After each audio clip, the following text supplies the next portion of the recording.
Okay, when installing the motherboard into the case, you must have it suspended over any metal. It can't be touching any random bits of metal when turned on, because you will fry your motherboard. It just short circuits it completely. So make sure there's no random screws left in there. Make sure your back panel's in correctly so it's not popping out and touching the motherboard, that sort of thing. You want all these washer screws basically in place for your motherboard type. There's loads of different types. There's ATX and micro ATX and some ginormous board thing as well. Not too familiar with all the boards, but most cases can handle micro and ATX. But you might need a bigger case for the ginormous size. I can't remember what it's called now.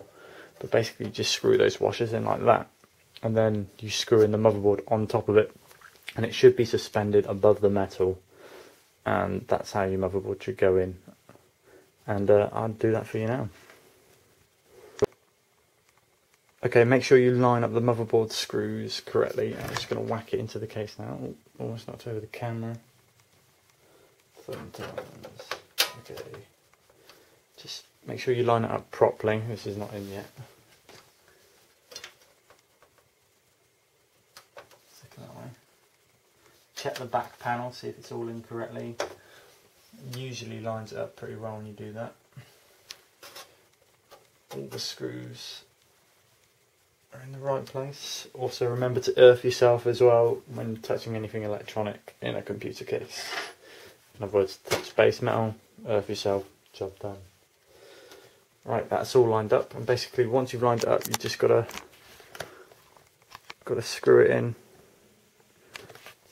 through here. There's several different points on the motherboard that you've got to screw in. The more screws that you put in, the more secure it's going to be, and the easier it's going to be to slot in new hardware. If you leave a few screws out, sometimes your motherboard can bend, snap, break, so you want to put all the screws in. It's highly recommended. Okay, once your motherboard is secured with all the screws, you make sure it's not going to come loose. Just try and yank it a little bit, don't put too much pressure on it though. Once it's secure, basically you can start some of the wiring. We're going to do the case wiring. So, you know, the power switch, the front side, sort of USB stuff, you know, external audio ports on the front panel, that sort of stuff. Okay, now I'm going to show you how to connect the case cables to the motherboard. This is basically your front panel stuff, your USB, your audio, that sort of stuff on the top of the case. Also, it's going to be your power switch as well, and your hard drive LED light. It's fairly straightforward, but you might need a manual because every motherboard in every case varies. Mine is particularly simple. It's just like plugging in Lego for me at the moment with this motherboard in this case. But in some rare cases you might have individual blocks, so you'd only have, like, say, square one, and you'd have about, what is it, like 9 of them there, and you'd have to plug them in individually and make sure you get each and every one in the correct slot, which is somewhat of a nightmare to do. But most cases now come in big Lego blocks, as I said, and it's just a simple plug-in. Find what you need to plug in, and it's labelled on the motherboard as well as this manual. And it shows you on the diagram as well on another page where you're meant to plug it in. It's fairly straightforward to follow, especially with this Intel board. So I'm going to do that for you now. And simply just plug it in. I'm going to zoom in actually. There we go. I'll start off with a USB, which is these black pins over here. Sorry. Simply just plug them in, like so. Sorry if my hand is getting in the way, I'll use my left hand. USB. Make sure you line up the pins correctly. There should be a hole in one of them which is not meant to be plugged in. Okay, it just simply plugs in like that.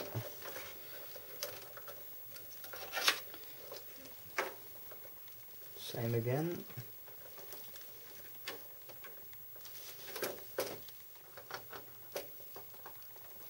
very straightforward, very easy to do. You might want to do this first before putting any PCI Express in there or anything like that. It just gets a little bit hectic otherwise, because you know it's right at the bottom next to the power supply, so it just gets all bundled up and it's a nightmare to sort out. Okay.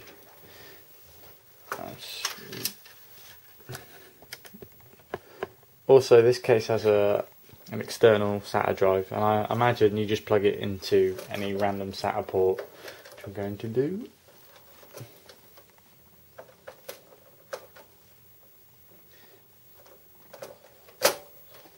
So it's just demonstration. I'll probably unplug this stuff and put it in properly in a minute. Hopefully you've been able to see it okay. So it should look something like that.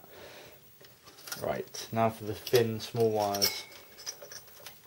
Okay, this is basically your power and your hard drive LED lights, and they simply go in the color coordinated slot over here.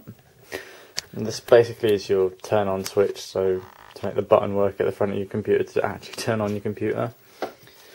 Simply plugs in here for the power is red, and the hard drive light goes in here. And that's that done. Simple as, really. Just be careful not to bend the pins, try not to pull them out too tough. And just repeat the same process for the audio cable as well, same as the USB. It's mostly color coordinated, you can't really miss it, and that's just a simple way to wire it up. Yeah, just to note again, every motherboard is different. It may not look the same as this one. Very similar, though I'm sure you'd figure it out. Okay, before you install any expansion slots such as PCI Express, graphics cards, sound cards, network cards and your power supply unit, you might want to put in all the cables that you can, so such as your SATA cables, your case fans, etc. I'm just going to show you how to do a SATA cable and a case fan. Just going to zoom in here. As you can see, I've already plugged them in, but I just unplug them and replug them in basically. SATA's incredibly easy. Simply plugs in the same way on top of the CD-ROM and hard drive, and then case fan as like the CPU fans, simply just plug them back in.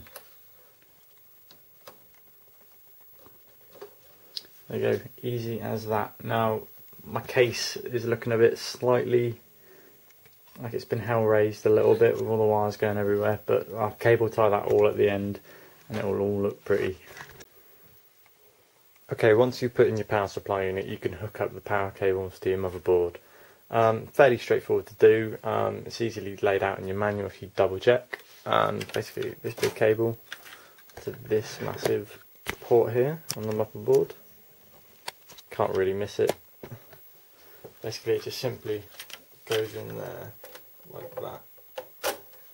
That'll just click in. Job done. But for this particular case, it's got a special requirement because of the front panel requires some form of power. You have to plug it into this extension lead. I don't know if you can see this.